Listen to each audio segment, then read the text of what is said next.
A língua portuguesa tem suas origens na região que hoje é conhecida como Portugal, na Península Ibérica, mas a formação do português como língua separada de outras línguas românicas ocorreu ao longo de um processo histórico que envolveu influências de diferentes povos e culturas. Ao longo dos séculos seguintes, a língua continuou a se desenvolver e se consolidar como a língua oficial do Reino de Portugal. Através das explorações marítimas durante a Era dos Descobrimentos, o português também foi disseminado por diversas regiões do mundo, tornando-se uma língua global através do Império Colonial Português.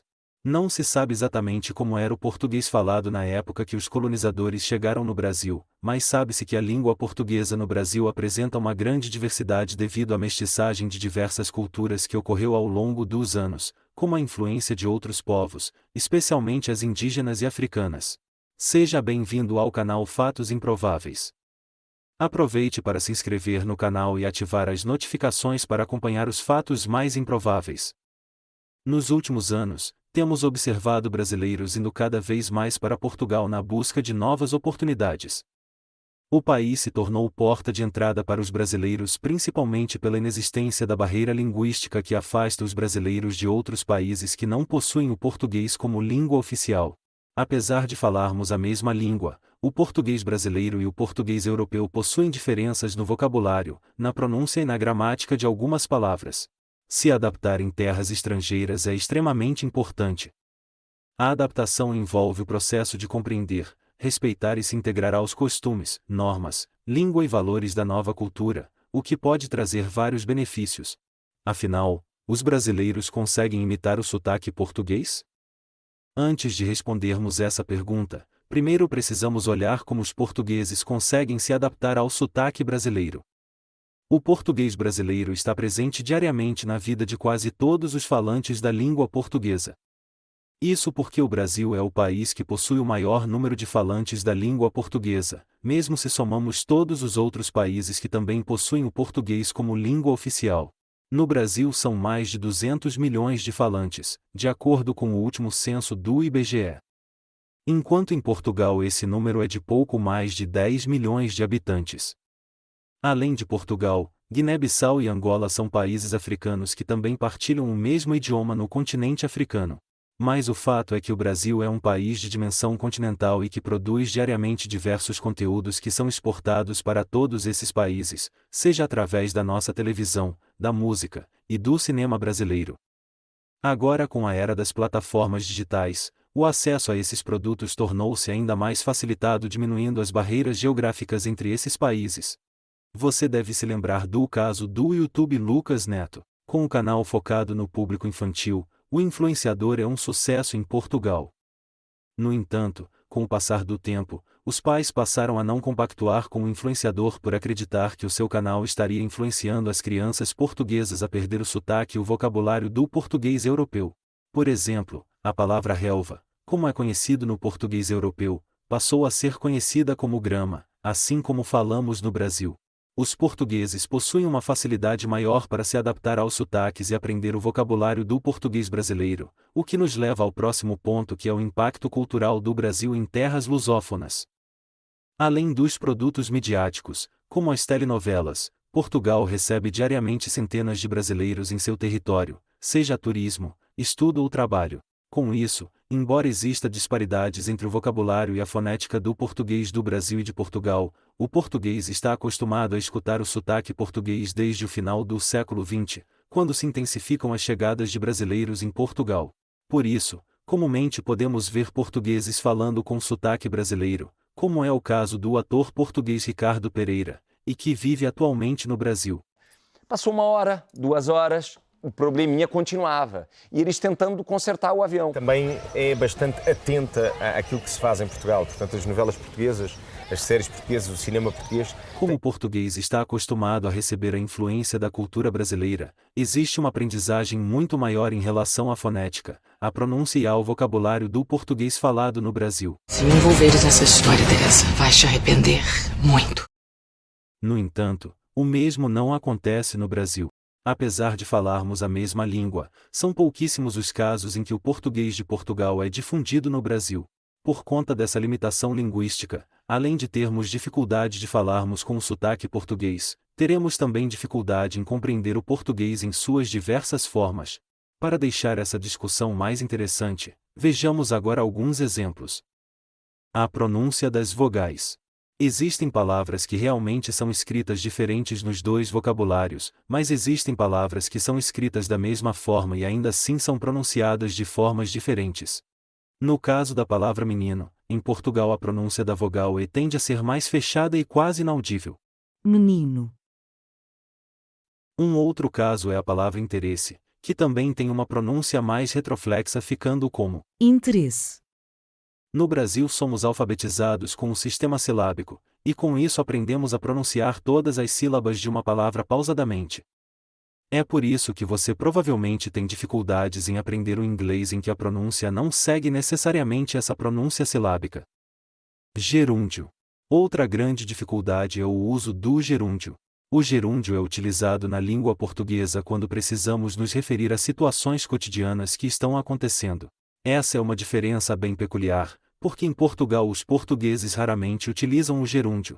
A palavra brincando, em Portugal é pronunciada pelo artigo e pelo verbo no infinitivo. Ao invés de eu estava cozinhando, os portugueses expressam como eu estava a cozinhar. Do ponto de vista gramatical, o uso do gerúndio não é errado. No entanto, sonoramente, o gerúndio pode te distanciar ainda mais do português falado em Portugal. A diferença nos vocabulários fonéticos. A diferença nos vocabulários fonéticos também é extremamente importante quando buscamos nos aproximar do português europeu. O Brasil é conhecido culturalmente por inserir sons inexistentes em determinadas palavras. Você já deve ter visto na internet o vídeo de alguém reagindo como o brasileiro fala inglês. It's not Netflix, it's Netflix. E isso acontece também com o português de Portugal. Por exemplo, quando pronunciamos a palavras português, você pode não perceber, mas instintivamente inserimos o som da letra I no final da letra I. Enquanto no português de Portugal o som da letra possui uma pronúncia mais retroflexa. português, Já no caso dessas duas palavras, temos gramáticas diferentes e pronúncias diferentes para o mesmo objeto. Bebê, como é falado no Brasil, fica bebê em Portugal. bebê, A pronúncia da vogal E também causa polêmica e você entenderá o motivo. Geralmente, no português de Portugal vemos novamente uma pronúncia mais fechada das palavras, o que faz com que o som da letra O apresente um som da letra U. A palavra tornar ficaria tornar. tornar, A palavra Coimbra pode ser escutada como Coimbra, e a palavra prometido pode soar também como prometido, Fica prometido. Hã? Fica prometido. Ficam por quê? Fica prometido. O que é isso? É uma promessa. Fazemos Sentido! Ai, desculpa, fica por mim. Afinal, depois de toda essa explicação sobre as diferenças nos vocabulários de ambos os países, é possível afirmar que os brasileiros conseguem imitar o sotaque português? Do ponto de vista científico, sim, essa é uma possibilidade. A habilidade do indivíduo em conseguir transitar em diferentes vocabulários, em diferentes níveis linguísticos, é chamada de convergência linguística. Nem todos possuem essa habilidade. Para outros isso é um privilégio.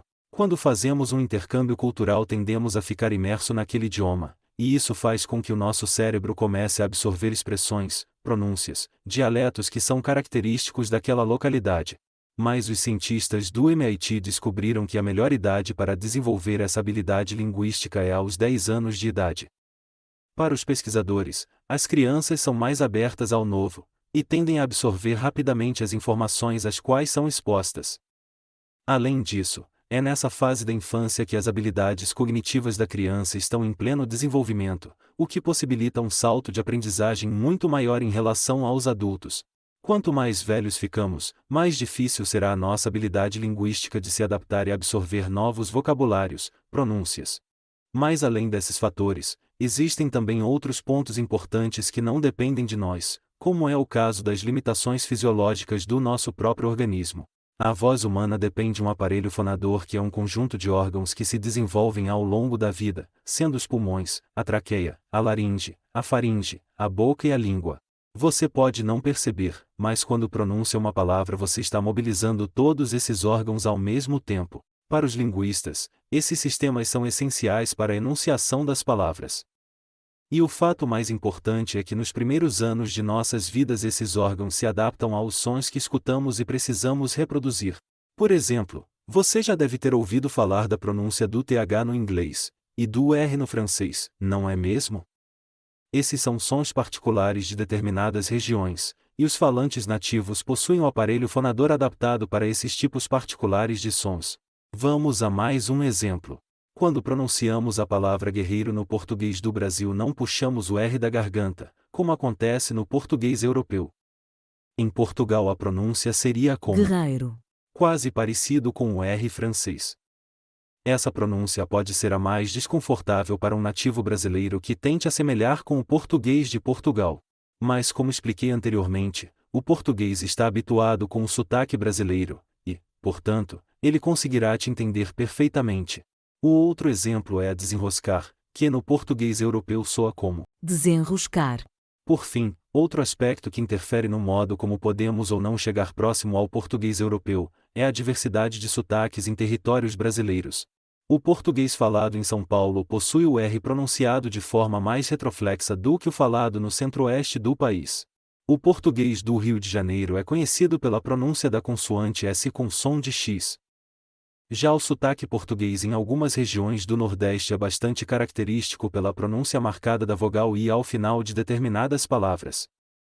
A forma como você fala pode te ajudar ou te afastar ainda mais do sotaque português europeu.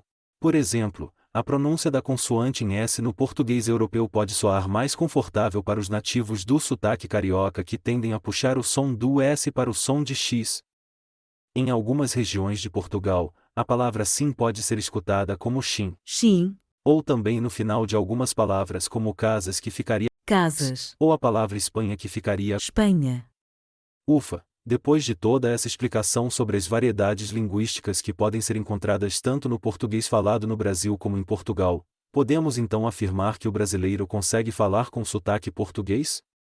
A resposta é que sim, mas por conta de tudo que foi apresentado, não 100%. Existem limites e diferenças em ambos os vocabulários que o indivíduo não possui controle. O mais importante de tudo é ser compreendido e entendido. Mas se você deseja aproximar-se do português europeu, consuma conteúdos nessa língua e tente uma imersão ao máximo do vocabulário, dos dialetos e das expressões mais características faladas em Portugal. Se você gostou desse vídeo, não deixe de se inscrever em nosso canal e ativar as notificações para acompanhar os fatos mais improváveis. Mande sugestões de conteúdos nos comentários. Um abraço e até a próxima!